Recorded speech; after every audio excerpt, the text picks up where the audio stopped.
چه کار میکنی؟ دارم پستی میگذارم که در آن نوشته شده یک لقمه در شکم گرسنه بهتر از ساختن 1000 مسجد است. طواف به دور کعبه را رها کنید و به دور خانه‌های فقیران طواف کنید.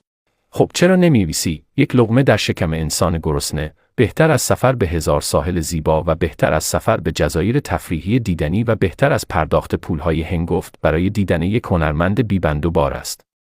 اصلاً چرا این مسئله فقط در مورد شعائر دین مانند حج و عمره و غیره گفته می شود؟ و اصلاً تو از آنانی که به سفر حج و عمره می روند چه می دانی؟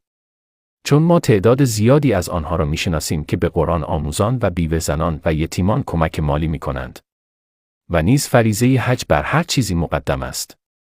شخصی دارای پول و دارایی است و می خواهد رکن پنجم اسلام را انجام دهد، چه اشکالی دارد و تو چرا در مورد اموال او دخالت می کنی؟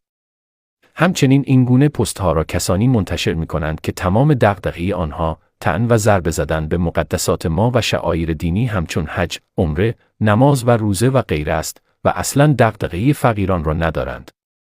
برتری قائل شدن بین اعمال هم نیازمند نص شرعی ثابت شده از رسول خدا است.